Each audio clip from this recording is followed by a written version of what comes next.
آج انشاءاللہ تعالی ہم سورۃ المائدہ کی آیت نمبر 30 سے لے کر 31 تک پڑھتے ہیں اور ان آیات کو سمجھنے کی کوشش کرتے ہیں۔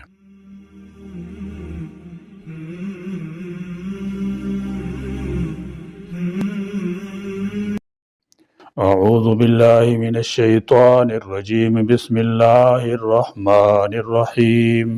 فطوعت له نفسه قتل أخيه فقتله فأصبح من الخاسرين فبعث الله غرابا يبحث في الأرض ليريه كيف يواري سوءة أخيه قال يا ويلتى أعجزت أن أكون مثل هذا الغراب فواري سوءة أخيه فأصبح من النادمين فطوعت، پھر آمادہ کر دیا، لہو اس کو، نفسہ اس کے نفس نے۔ طوعت کے کئی ایک معنی آتے ہیں، جیسے آمادہ کر دینا، آسان کر دینا، مزین کر دینا، ہموار کر دینا وغیرہ وغیرہ۔ بہرحال قابیل کے نفس نے اسے اس بات پر آمادہ کر لیا کہ وہ حابیل کو اپنے راستے سے ہٹا دے۔ قتل اخیہ، اپنے بھائی کے قتل کرنے کو، فقاتلہ، تو اس نے اس کو قتل کر دیا۔ قابیل نے فیصلہ کیا کہ جب تک حابیل زندہ رہے گا اس کا نکاح اس لڑکی سے نہیں ہو سکتا، لہذا اسے ختم کر دینے سے ہی اسے کچھ فائدہ پہنچ سکتا ہے۔ اور نفس کے شیطان نے اسے سبز باغ دکھا کر اس بات پر آمادہ کر لیا کہ وہ اپنے بھائی کا قصہ پاک کر دے۔ پھر جب اس نے اسے مار ڈالا تو اس پر ہر طرف سے لعنت اور پھٹکار پڑنے لگی کہ ایسے نیک سیرت اور مشفق بھائی کو اس نے بے قصور مار ڈالا ہے، اور آخرت میں جو اس کے لیے سزا ہے وہ تو بہرحال مل کے رہے گی۔ فَأَصْبَحَ، تو ہو گیا وہ، من الخاسرین، نقصان اٹھانے والوں میں سے۔ فرمایا کہ اس فعل کے ارتکاب کے بعد فَأَصْبَحَ مِنَ الْخَاسِرِينَ، وہ نقصان اٹھانے والوں میں ہو گیا۔ قاتل کو ظاہری نقصان تو یہ ہوا کہ اس کے ماں باپ سخت ناراض ہو گئے، گویا بھائی سے محرومی، اور والدین کی ناراضگی بے ذات خود بہت بڑا نقصان ہے۔ عرب لوگ کہا کرتے ہیں کہ بھائیوں کی وجہ سے آدمیوں کی اکثریت ہوتی ہے۔ فارسی کا مقولہ بھی ہے کہ جس کا بھائی نہیں ہے اس کے پاس قوت بازو نہیں ہے۔ بھائیوں کی تائید انسان کی طاقت کا ذریعہ ہوتی ہے۔ مصیبت کے وقت قوت بھائیوں کے تعاون کی ضرورت پڑتی ہے، تو بھائی کو قتل کر کے دوسرا بھائی قوت بازو سے محروم ہو گیا، یہ بہت بڑا نقصان ہے۔ فارسی والے کہتے ہیں کہ جس کی ماں نہیں ہے وہ شفقت سے محروم ہے، جس کی بیوی نہیں ہے اسے جسم کا آرام میسر نہیں ہے۔ اللہ نے بھی فرمایا ہے کہ تمہارے لیے بیویاں پیدا کی ہیں لِتَسْكُنُوا إِلَيْهَا، تاکہ تمہیں راحت نصیب ہو۔ اسی طرح ایک بھائی کے لیے دوسرا بھائی بھی بہت بڑی نعمت ہے، خاص طور پر نیک اور متقی بھائی سے محرومی نقصان عظیم ہے۔ اس دنیوی اور فوری نقصان کے علاوہ آخرت کا شدید ترین اور دائمی نقصان بھی پیش آنے والا ہے۔ بھائی کا قتل انتہائی ظلم اور قطع رحمی کی بدترین مثال ہے۔ دنیا میں خون ریزی کی ابتدا اسی قتل سے ہوئی، اس سے پہلے کوئی خون نہیں بہا تھا۔ اس اولین قتل کا اثر نہ صرف والدین اور بھائی پر ہوا بلکہ پورے ماحول پر ہوا۔ فَأَصْبَحَ مِنَ الْخَاسِرِينَ، یعنی اس کی دنیا بھی برباد ہو گئی اور آخرت میں بھی سخت عذاب کا مستحق ٹھہرا، کیونکہ ہر بعد والے قتل کا گناہ اس کی گردن پر بھی ہوگا۔ اخروی نقصانات میں سے ایک عظیم ترین نقصان یہ ہے کہ اس قتل نہ حق کا وبال قاتل پر ہمیشہ کے لیے قائم ہو گیا۔ اب قیامت تک جتنے بھی قتل نہ حق ہوتے رہیں گے ان کا گناہ متعلقہ قاتل کے علاوہ اولین قاتل قابیل کے نامہ اعمال میں بھی درج ہوتا رہے گا، کیونکہ حضور اکرم صلی اللہ تعالی وسلم کا ارشاد مبارک ہے لِأَنَّهُ أَوَّلَ مِنَ الْقَتْلِ، اس لیے کہ قابیل نے دنیا پر پہلا قتل کر کے اس جرم کو رائج کیا ہے، اب ہر ایسے فعل کی برائی اس کو بھی ملتی رہے گی۔ اسی طرح جو شخص کسی نیکی کا دستور قائم کرے گا، اس پر عمل کرنے والے ہر شخص کے علاوہ اس کا ثواب اس کے اولین جاری کنندہ کو بھی پہنچتا رہے گا۔ غرضے کہ اس لحاظ سے بھی قابیل کے لیے بہت بڑا نقصان ہے کہ دنیا کے ہر قتل میں سے اس کو حصہ ملتا رہے گا۔ فَبَعَثَ پھر بھیجا اللہ نے غراباً ایک کوے کو، یبحث وہ کھودتا تھا، فی الارض زمین کو، لیوریہ تاکہ وہ اسے دکھلائے، کیف کہ کیسے، یواری وہ چھپائے، سوءۃ لاش اخیہ اپنے بھائی کی، قال اس نے کہا، سوءۃ لاش پر بھی بولا جاتا ہے اور اعضائے مستورہ پر بھی، اور اس کا اطلاق مطلق جسم پر بھی ہوتا ہے۔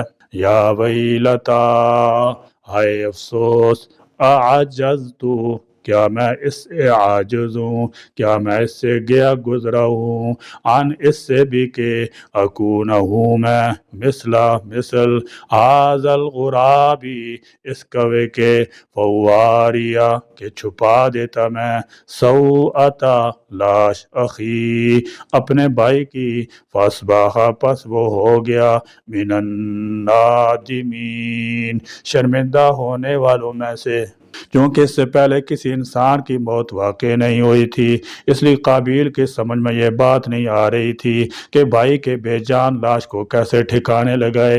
بعض مفسرین فرماتے ہیں کہ وہ لاش کو کندھے پر اٹھائے پھرتا رہا، اور جب وہ گلنے سڑنے لگی تو دماغ چکرانا شروع ہو گیا، اس سے مزید پریشانی لاحق ہوگی۔ اس موقع پر اللہ تعالیٰ جل شانہ نے اس کی رہنمائی فرمائی، فبعث اللہ غرابا اللہ نے کوے کو بھیجا، یبحث فی الارض تو زمین میں کوریدتا تھا۔ کوے کے ذریعے رہنمائی کے متعلق مفسرین نے کئی واقعات لکھے ہیں، مثلا یہ کہ دو کوے آپس میں لڑ پڑے، پھر ایک نے دوسرے کے پر وغیرہ نوچ ڈالے حتیٰ کہ اسے مار ڈالا، اس کے بعد زمین کو کورید کر گڑھا بنایا اور مردہ کوے کو اس میں دفن کر دیا۔ اس سلسلے میں اللہ تعالیٰ کی طرف سے کوے کا انتخاب بڑا معنی خیز ہے۔ کوے کی فطرت میں یہ چیز پائی جاتی ہے کہ وہ اپنے ہم جنس کی لاش پر بڑا شور مچاتے ہیں اور سب کوے اکٹھے ہو جاتے ہیں، پھر جب تک وہ لاش کسی ٹھکانے نہ لگ جائے کووں کی بے چینی شور و غل جاری رہتا ہے۔ چنانچہ حابیل کی لاش کی تدفین کے لیے بھی اللہ تعالیٰ جل شانہ نے کوے سے کام لیا، اس نے اپنی چونچ اور پنجوں سے زمین کو کوریدا اور مردہ کوے یا کسی دوسری چیز کو اس گڑھے میں دفن کیا۔ مقصد یہ تھا کیف یواری سوءۃ اخی کہ قابیل کو دکھا دیا جائے کہ وہ اپنے بھائی کی لاش کو کیسے چھپائے۔ بہرحال اس پہلی میت کی تدفین کا طریقہ اللہ تعالیٰ جل شانہ نے کوے کے ذریعے سمجھا دیا۔ میت کی تدفین ایک فطری عمل ہے، اس سے جسم انسانی کی حفاظت بھی ہو جاتی ہے اور اس کی توہین تذلیل بھی نہیں ہوتی۔ اس کے علاوہ میت کو ٹھکانے لگانے کے سارے طریقے غیر فطری ہیں۔ اللہ تعالیٰ جل شانہ نے زمین کا یہ بھی ایک خاصا بیان فرمایا ہے، أَلَمْ نَجْعَلِ الْأَرْضَ كِفَاتًا أَحْيَاءً وَأَمْوَاتًا یہ زمین زندوں کو بھی اپنے اوپر تھامتی ہے اور مردوں کو بھی سمیٹ لیتی ہے۔ سورہ عبس میں فرمایا کہ ہم نے انسان کو نطفہ سے پیدا کیا، پھر اس نے زندگی کی تمام منازل طے کی، ثم اماتہ فاقبرہ پھر ہم نے اسے موت دی اور اسے قبر کے سپرد کر دیا۔ گویا مردے کو قبر میں دفن کرنا ایک فطری عمل ہے۔ ہندو اپنے مردوں کو جلا ڈالتے ہیں جو کہ اشرف المخلوقات کی سخت توہین ہے۔ مجوسی لاش کو اونچی جگہ پر کھلے عام رکھ دیتے ہیں، چیلے آ کر اس کا گوشت نوچ لیتی ہیں، اس کی ہڈیاں نیچے گر پڑتی ہیں جنہیں بعد میں ٹھکانے لگا دیا جاتا ہے۔ یہ سب غیر فطری طریقے ہیں، یہ سب غیر فطری عمل ہیں۔ انسان کی عزت و احترام کا تقاضا یہی ہے کہ اس کے مردہ کو ادب و احترام کے ساتھ زمین میں دفن کر دیا جائے۔ بہرحال جب قابیل نے ایک کوے کو دیکھا کہ اس نے زمین کو ریت کر مردہ کوے کو دفن کیا ہے تو اپنے آپ پر افسوس کرنے لگا۔ قال یا ویلتا اعجزت، ہائے افسوس، کیا میں اتنا عاجز آ گیا ہوں، ان اکون مثل هذا الغراب، کہ میں اس کوے جیسا بن جاؤں۔ پچھتاوا گناہ پر نہیں تھا بلکہ اپنی لا علمی اور ناواقفیت پر تھا، اس لیے پچھتاوا توبہ نہیں ہے جو انسان کو آخرت کے نقصان سے بچاتا ہے۔ آیت میں اس بات طرف بھی اشارہ ہے کہ شروع ہی سے مردہ کو زمین میں دفن کرنے کا طریقہ رہا ہے، نہ کہ لاش کو جلانے کا۔ دفن کرنے میں مردہ کا احترام بھی ہے اور ماحولیاتی آلودگی سے حفاظت بھی۔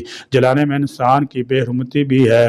عام طور پر کپڑے پہلے جل جاتے ہیں، اس لیے بے پردگی بھی ہوتی ہے، نیز اس سے فضائی آلودگی پیدا ہوتی ہے، جبکہ مٹی میں آلودگی کو جذب کرنے اور تحلیل کرنے کی قدرتی صلاحیت ہوتی ہے، اس لیے دفن کرنے سے آلودگی پیدا نہیں ہوتی۔ مطلب یہ تھا کہ افسوس، میں ایک کوے جتنی عقل بھی نہیں رکھتا، ایک پرندے نے تو لاش کو دفن کر دیا مگر مجھ سے اتنا بھی نہ ہو سکا۔ یہ قابیل کی طرف سے اظہار تأسف کے الفاظ تھے۔ اپنی کم عقلی اور کمزوری کو ظاہر کرنے کے بعد اس نے کوے سے سبق سیکھا۔ فَأُوَارِيَ سَوْءَةَ أَخِي، مجھ سے تو اتنا بھی نہ ہوا کہ میں اپنے بھائی کی میت کو چھپا دیتا، یعنی زمین میں دفن کر دیتا۔ فَأَصْبَحَ مِنَ النَّادِمِينَ، یعنی بھائی کے مرنے پر پھر اسے ٹھکانے لگانے کی بات جلد سمجھ میں نہ آنے پر پشیمان ہوا، کیونکہ اگر وہ اپنے فعل پر پشیمان ہوتا اور توبہ کرتا تو گناہ معاف ہو جاتا اور دنیا میں جو قتل ہوتے ہیں ان کا گناہ اس پر نہ ہوتا۔ اللہ تعالیٰ جل شانہ نے فرمایا ثم رددناہ اسفل سافلین، جب وہ قانون کی خلاف ورزی کرتا ہے تو درندوں، پرندوں اور کیڑے مکوڑوں سے بھی ذلیل تر ہو جاتا ہے، اور قابیل کے ساتھ ایسا ہی ہوا۔ اس نے قانون خداوندی کے خلاف کیا تو اللہ نے اسے دکھا دیا کہ وہ کوے جیسے جانور سے بھی ذلیل ہو گیا ہے۔ قابیل نے اللہ تعالیٰ کے قانون کو توڑا، بھائی کو قتل کیا، پھر لاش کو ٹھکانے لگانے سے بھی عاجز رہا۔ ان سب باتوں کا نتیجہ یہ نکلا فَأَصْبَحَ مِنَ النَّادِمِينَ، وہ ندامت اٹھانے والوں یعنی پچھتانے والوں میں ہو گیا۔ اسے اپنی عاجزی اور بے عقلی پر افسوس ہوا، جس کی وجہ سے اسے احساس ندامت ہوا۔ حضور اکرم صلی اللہ تعالی علیہ وسلم کا فرمان ہے، یعنی توبہ ندامت ہی کا نام ہے۔ جب کوئی شخص غلط کام کر بیٹھتا ہے پھر اسے ندامت ہوتی ہے اور وہ اس کام سے باز آ جاتا ہے، وہ آئندہ کے لیے بھی عزم کرتا ہے کہ ایسے کام کا اعادہ نہیں کرے گا، تو یہی توبہ ہے۔ مگر قابیل کا معاملہ مختلف ہے، وہ اپنی بے عقلی پر اظہار ندامت کر رہا تھا کہ اسے ایک کوے جیسی عقل بھی حاصل نہیں ہوئی، مگر وہ اپنے فعل قتل پر نادم نہیں ہوا اور نہ اس نے توبہ کی، لہذا وقتی طور پر تو اس کی پریشانی دور ہو گئی، مگر جرم قتل عمد میں ہمیشہ کے لیے عذاب کا مستحق بن گیا۔ اللہ تعالیٰ جل شانہ نے یہ واقعہ بیان فرما کر یہ بات سمجھائی ہے کہ خالی نسبت کچھ کام نہ آئے گی، نسبت کے ساتھ ساتھ ہمارے اندر بھی کچھ ہو، تب نسبت کا فائدہ ہوگا۔ یا اللہ کریم ہمارے قلوب کو حسد وغیرہ اخلاق ذمیمہ سے پاک فرما دیجئے، نفس شیطان کے مکر و فریب سے ہماری حفاظت فرما دیجئے۔ یا اللہ کریم ہر حال میں ہم کو اپنے اور اپنے رسول پاک صلی اللہ تعالی وسلم کی اطاعت فرمانبرداری نصیب فرما دیجئے۔ یا اللہ کریم اس وقت امت مسلمہ جو افتراق، اختلاف اور حسد و عناد کی بیماری پھیل رہی ہے، اس لعنت سے ہم کو نجات عطا فرما دیجئے۔ یا اللہ کریم ہم کو ظاہراً باطناً شریعت مطہرہ کی پابندی ہر حال میں، ہر آن میں عطا فرما دیجئے۔ یا اللہ کریم اس وقت امت مسلمہ میں جو ناحق قتل کی وبا پھیلی ہوئی ہے اسے اپنی رحمت سے دور فرما دیجئے اور ایک دوسرے کی جان کو اپنی جان سے زیادہ عزیز سمجھنے کی توفیق عطا فرما دیجئے۔ یا اللہ کریم ان قرآنی واقعات سے ہم کو عبرت نصیحت حاصل کرنے کی سعادت عطا فرما دیجئے اور نفسانی اور شیطانی حرکات جیسے حسد، تکبر، ظلم، بدعہدی، قتل ناحق وغیرہ کے کبیرہ گناہ سے بچنے کی توفیق عطا فرما دیجئے۔ آمین۔ وآخر دعوانا الحمدللہ رب العالمین۔